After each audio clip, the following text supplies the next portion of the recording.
melihat ada orang yang nyari dia. Gitu.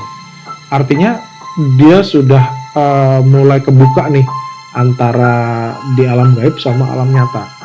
Terbang mau menuju ke istana, ternyata si Mas Fata ini dia disuguhi beraneka macam makanan. Badannya berwarna merah, terus hitam, bertanduk. Orang-orang yang mencarinya dia itu gerakannya itu kalau bisa dibilang mungkin super slow motion ya. Halo, selamat malam. Kembali lagi bersama kami di Teras Horor.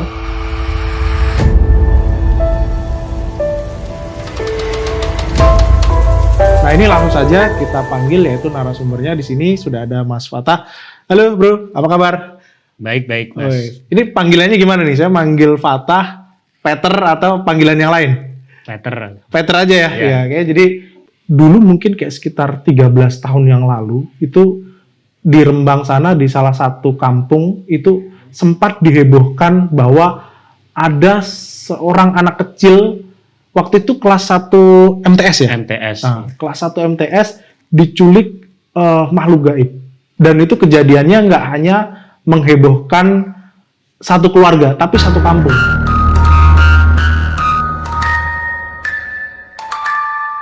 Pada saat menjelang sore atau mau maghrib itu kita dilarang keluar rumah gitu ya. Bahkan kita diminta untuk menutup pintu sampai dengan azan maghrib selesai gitu ya.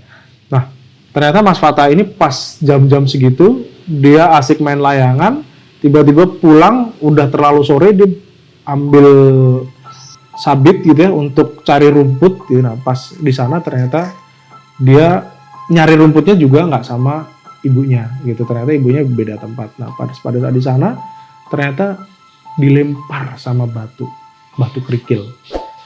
Nah, dari situ Mas Fata masih belum curiga apapun gitu, karena dia merasa bahwa ini itu pasti teman saya gitu, karena memang sudah terbiasa teman-temannya itu ngegodain seperti itu gitu. Nah, tiba-tiba pas dia melihat ke belakang dan jalan mulai mencari siapa yang melempar batu saya itu, dalam beberapa langkah dia sudah nggak sadar. Dia nggak sadar kalau dia udah ternyata udah berpindah alam. Sadar-sadar, tahu-tahu gitu ya, dia udah berada di alam yang berbeda gitu. Nah, ternyata di alam berbeda ini, walaupun di dunia kita itu belum ada beberapa jam gitu, tapi Mas Fata mengira itu di sana sudah 1 minggu gitu. Ini ternyata memang ada perbedaan waktu di dimensi lain gitu. Ternyata pas di sana pada saat sadar gitu, itu Fatah ini udah dipegangin 2 makhluk putih gitu ya. Badannya tinggi besar, tapi ternyata dia nggak bisa melihat mukanya seperti apa, tangannya juga nggak kelihatan. Hanya dia merasa dipegangin kanan kiri, bahunya ini nggak bisa gerak, fisiknya nggak bisa gerak. Terus kemudian dia hanya bisa melihat tanpa bisa berucap atau bicara gitu ya. Dia diperlihatkan makhluk-makhluk yang ada di dalam pekarangan tersebut. Ternyata pekarangan tersebut itu memang dekat sama sungai tadi, yaitu Sungai Putat. Sungai Putat ini memang dari dulu saya kecil itu terkenal memang angker gitu. Nah, ternyata pas Mas Fatah masuk ke sana, benar dilihatkan ada kayak semacam kampung di sana, kampung jin. Kampungnya ini, perkampungannya kalau menurut ceritanya itu adalah berbentuk seperti jamur gitu ya. Atasnya hanya bulat seperti ini gitu, mungkin ada kayak rumah-rumah adat gitu ya. Nah, itu dihuni berbagai macam makhluk. Di antaranya salah satunya tadi ada anak kecil. Pada saat dia sadar ternyata ada anak kecil yang nyamperin dia gitu ya. Itu ada 7 jin gitu ya. Itu lari-lari muterin dia sambil ketawa-ketawa, ngeledek-ngeledekin si Mas Fata ini. Nah, kemudian di depannya lagi dia melihat ada sosok yang ini yang menyeramkan ya. Menyeramkan ini karena badannya berwarna merah, terus hitam, bertanduk. Nah, ini menyeramkan sekali nih bagi Mas Fata. Kemudian dia juga melihat sosok ada genderuwo sana ya. Genderuwo ini tinggi, besar, matanya lebar, terus kemudian merah, dia sambil menghisap rokok. Ada satu lagi hantu wanita atau jin wanita, dia sedang membersihkan halaman atau istilahnya nyapu pada waktu itu. Nah itu pas di sana itu memang Mas Fatah ini merasa sudah 1 minggu. Nah ini masih akan ada kelanjutannya lagi, ini karena baru 1 minggu, karena kalau tidak salah Mas Fatah ini merasa dia diculik di alam lain ini sampai dengan 1 bulan gitu. Oke, Mas Fatah kurang lebih seperti itu ya rangkuman ceritanya gitu ya.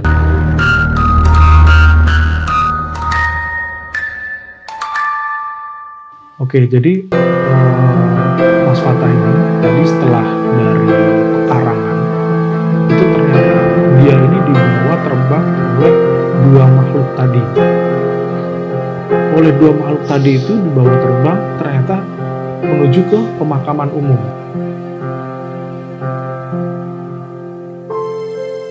Pada saat di pemakaman gitu ya, Mas Fatah ternyata sadar. Di sana itu kayak dia dikasih tunjuk bahwa ini sekarang kamu lagi ada di pemakaman gitu. Nah, kakinya itu ternyata nggak menyentuh dengan pohon juwet tadi. Pohon duet lah kalau di sini bilangnya. Jadi pohonnya itu gede banget. Kalau misalnya dulu saya waktu kecil suka nyari duet di sana segala macam.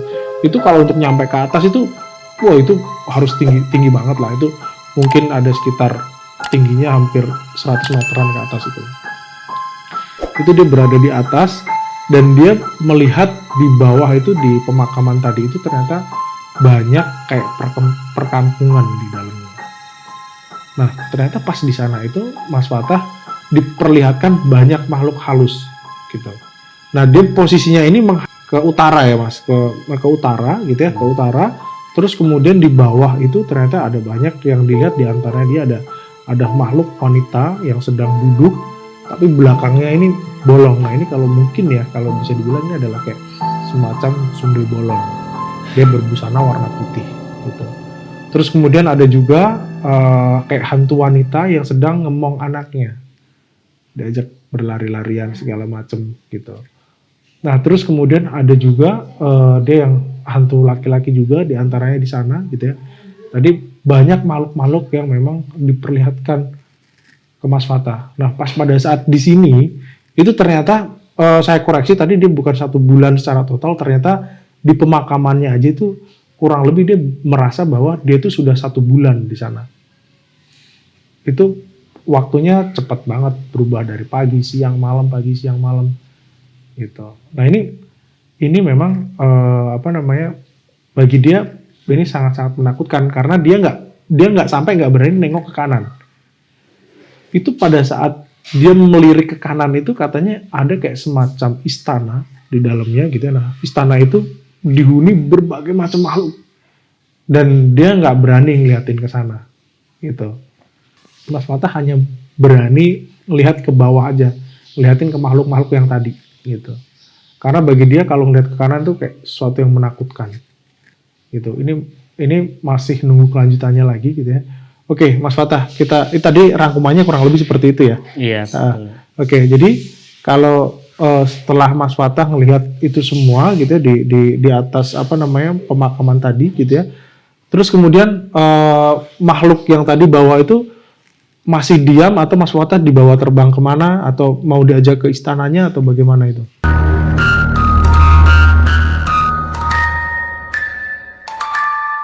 Aku coba rangkum lagi ya teman-teman. Jadi pada saat di pemakaman itu sebenarnya Mas Fatah sudah mulai melihat bahwa ada banyak orang yang di kampung itu mencari si Fatah ini, gitu. Jadi ini kalau aku ceritakan mengenai versi yang berbeda yang ada di kampungnya gitu ya, nanti mungkin setelah selesai aku akan menceritakan secara utuh gitu ya. Tapi ini aku akan menceritakan dari sisinya Mas Fatah dulu gitu. Jadi pada saat Mas Fatah di atas makam tadi gitu ya, itu ternyata dia sudah melihat ada orang yang nyari dia. Gitu. Artinya dia sudah mulai kebuka nih antara di alam gaib sama alam nyata gitu. Nah terus kemudian dari situ ternyata si Fatah ini dibawa terbang sama makhluk tadi. Nah ternyata Mas Fatah ini mengenali bahwa itu di sana gitu. Nah ternyata pada saat dia terbang mau menuju ke istana, ternyata si Mas Fatah ini dia disuguhi beraneka macam makanan Nah, makannya diantaranya ada mie, nasi, ayam, dan juga minuman. Gitu. Nah, ini kalau untuk mejanya katanya nggak ada meja sama sekali. Pokoknya intinya makanan itu ada di depannya dia aja. Gitu. Nah, itu kurang lebih 1 mingguan dari sana. Pada saat si Mas Fatah ini disuguhin makanan sama makhluk tadi gitu ya, ternyata dia mendapat suatu bisikan gitu. Ini bisikan yang pertama kalau dari makhluk tadi itu kayak ayo silahkan dimakan makanannya gitu. Nah, tapi ternyata Mas Fatah ini ada bisikan kayak jangan dimakan gitu ya, Iya betul. ojo dipangan. Karena sadar bahwa kalau misalnya makanan itu dimakan, si Mas Fatah akan langsung masuk ke istananya, itu akan jauh lebih sulit gitu, keadaannya akan jauh lebih sulit gitu.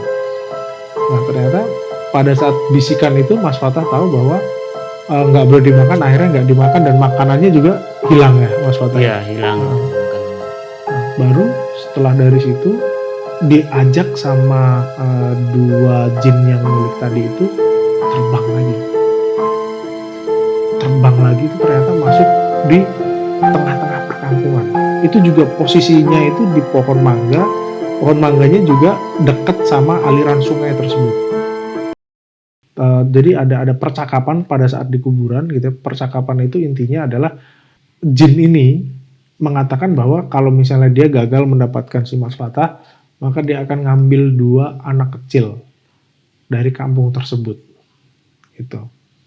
Si Mas Fatah ini udah kesadarannya sudah mulai balik nih bahwa aku lagi dicari banyak orang gitu ya. Nah, terus kemudian dia melihat banyak orang yang nyari dia. Di antaranya itu ada tadi tetangga belakang rumah, ada bapaknya, ada bahkan sampai dengan anggota kepolisian itu juga ikut turut mencari di sana gitu. Hanya memang tidak bisa bersuara, tapi dia sudah mulai merasakan bahwa kakinya ini nyentuh dengan daun pohon mangga tadi. Dan bahkan dia melihat antara jarak pohon mangga dengan tiang listrik yang aliran listrik yang ini ya, yang ada tegangan tinggi itu jaraknya mungkin sekitar 30 atau 15 cm lah gitu.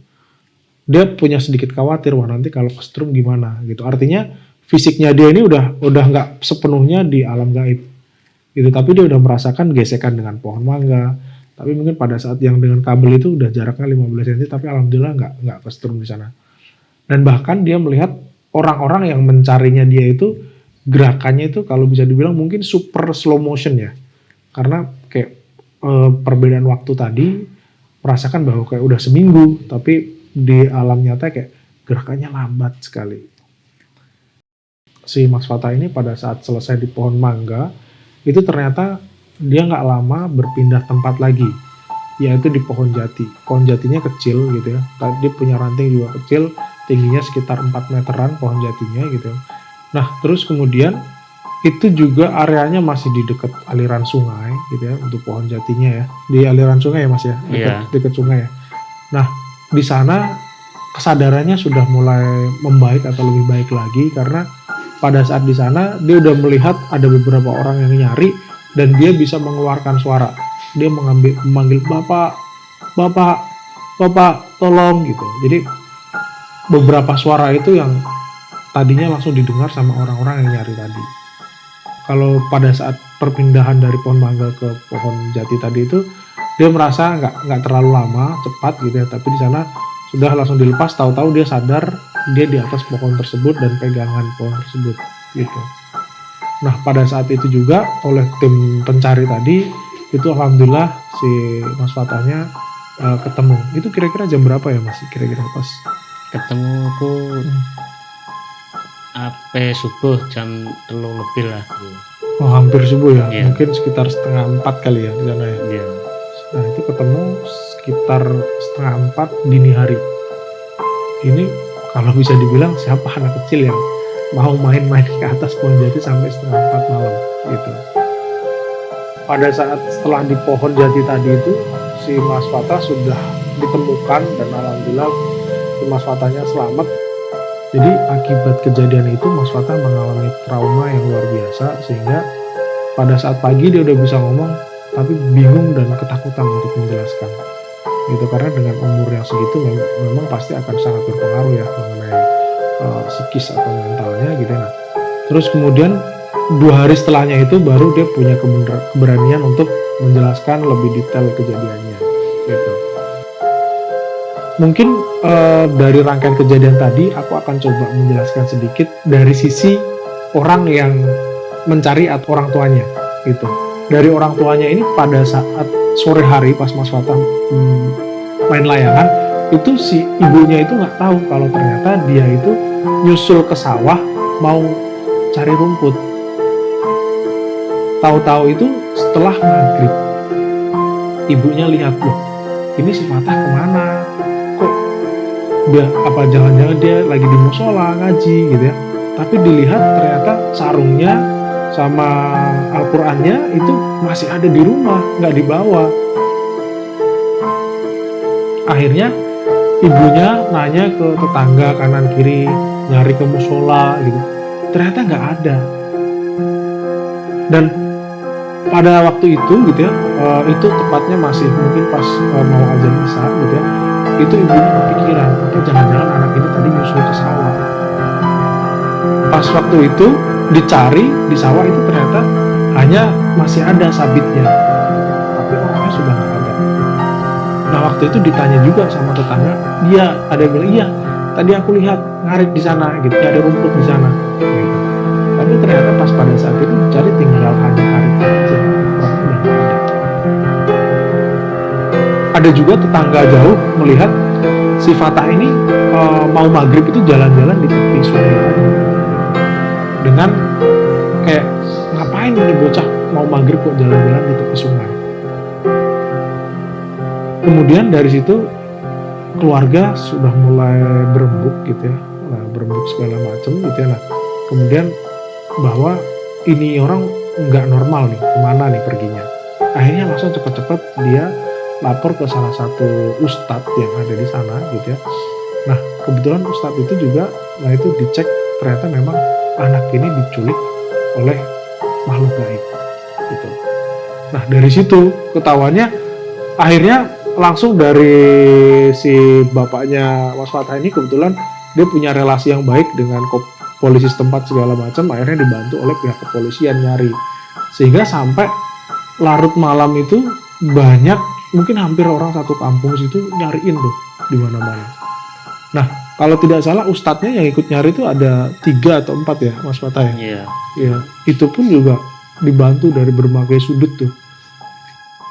Nah ini kalau versi si orang tuanya, si makhluk gaib itu dia sudah dipagerin gitu ya, jadi dari kampung tersebut supaya dia nggak bisa bawa Fatah masuk ke istana tadi. Makanya tadi sempat ada beberapa kali yang ngebisikin dia jangan dimakan. Nah itu adalah sebagian doa-doa dari ustadz tadi yang bisa membisik Mas Fatah untuk jangan sampai dimakan gitu.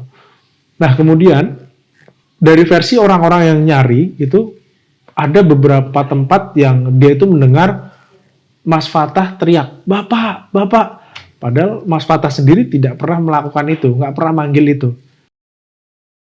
Dari tempat gaib tersebut itu kayak coba ditembus, ini orang posisinya di mana. Makanya tadi pada saat Mas Fatah di makam atau di pemakaman umum, itu Mas Fatah melihat ada orang yang nyari ke sana. Gitu, karena kalau versi orang yang nyari, dia dengar bahwa Mas Fatah ini ada teriak-teriak bapak-bapak di makam, makanya orang-orang langsung pada lari ke sana. Gitu. Begitu juga pada saat di pohon mangga. Padahal Mas Fatah nggak pernah manggil itu. Terus kemudian kalau dilihat dari bahasa-bahasa tadi bahwa makhluk tadi itu ternyata mau menculik 2 anak lagi segala macam gitu ya. Tapi itu ternyata nggak kejadian ya Mas ya, sampai sekarang nggak kejadian. Jin atau apapun itu tuh mereka akan menggertak kita dengan sedemikian rupa supaya kita takut gitu. Tapi pada dasarnya karena memang di kampung itu banyak orang-orang yang dibekali dengan ini ya ilmu yang cukup gitu ya. Jadi akhirnya kita nggak ada takut dengan hal itu gitu. Ya intinya kita saling menghargai dan juga tidak boleh menyombongkan diri juga gitu.